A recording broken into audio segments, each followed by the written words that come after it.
I wonder if this position makes me look fat. I bet it does. Do I care? I don't know. Out walking, found my favorite tree, thought I'd sit down and share some thoughts. First of all, I'd like to thank you all for your feedback on the brain injury video I did. I got from a lot of you that you said you would like the reaction videos, so don't do a lot of research. So this is kind of a reaction to me thinking about what I'm going to say for predictions for the 2022 football season, because it's more than just sitting down and going through them and going, that's a win, that's a win. That sounds neat, but that really isn't kind of how this works. So I'll give you maybe other guys do this. I know Phil Steele does it because he puts out the best college football magazine, but at the same time, he makes so many predictions, but he only reminds you of the ones he got right.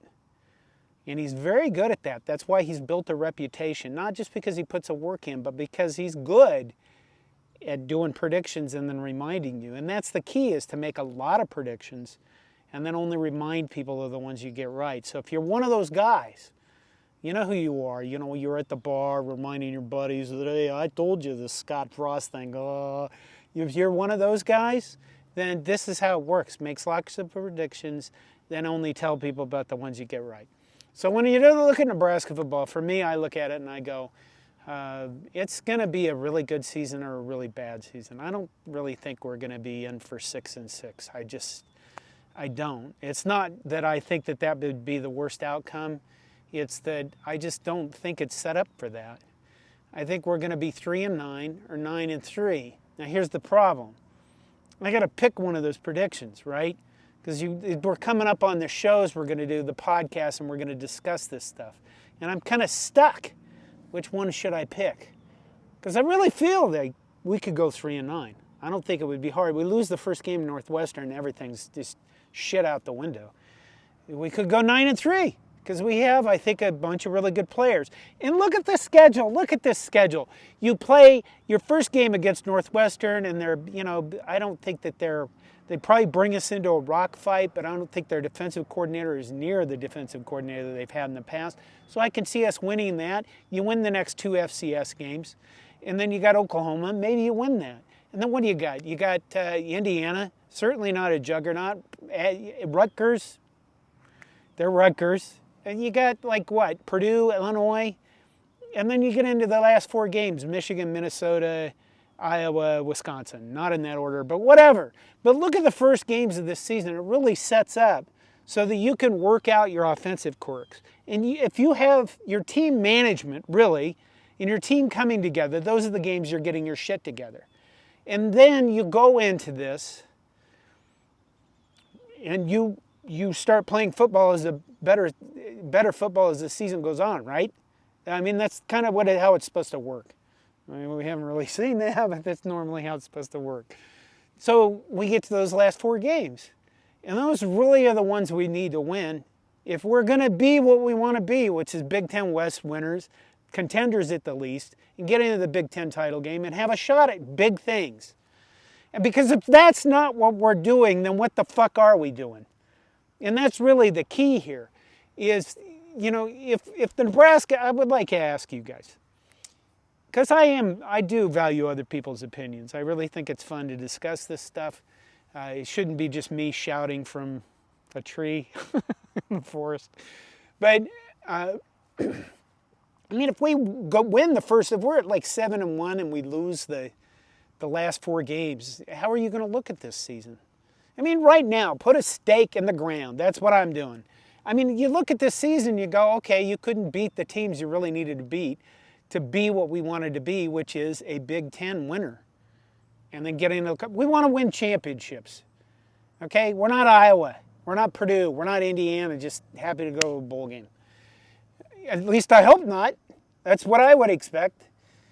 But if you look at this and you go, okay, we're at 8-4, but the schedule, you lose the last 4 games, or with 7-5, you lose the last 4 games. Is there anything you're going to see that would tell you that the future is better? Or are you just making excuses? Because that's where the 9-3 comes in. I could make a prediction of 7-5, 8-4, but those would be, I don't know. Those would probably be good predictions, realistic predictions, but why in the hell would we be realistic when we could be bold and then tell people about it later if we're right? That's another key to making predictions. Anyway, I mean, if we go out there, end the season poorly, there's been nothing I've seen at Scott Frost so far that says this guy is someday going to be a championship coach. But if we get those wins and we lose the last ones, how are you going to feel about the season? Don't wait to die. I know that we wait and see him play a game. Because it's fun to speculate this stuff. Why else do we do this? It's sports. You know, who's the better national champion? 1997 Michigan or 1997 Nebraska? It's Nebraska, you lumps. Of course it is. But we can discuss it all day long because it's kind of fun. Right? Or at least it should be fun. When you get all angry about it, then it's not fun. But the problem is, right, I could go and I could, getting back to the predictions thing, I could go and I could say, well, I predict we're going to be 3-9, Scott Frost and his staff gets fired. Well, there's no fun in that. Then everybody's angry at you and they're like, you're one of those guys. You can't give him a chance. You know, because so far I'm the only Nebraska media member, media used loosely, that has said outright that Scott Frost needs to be fired.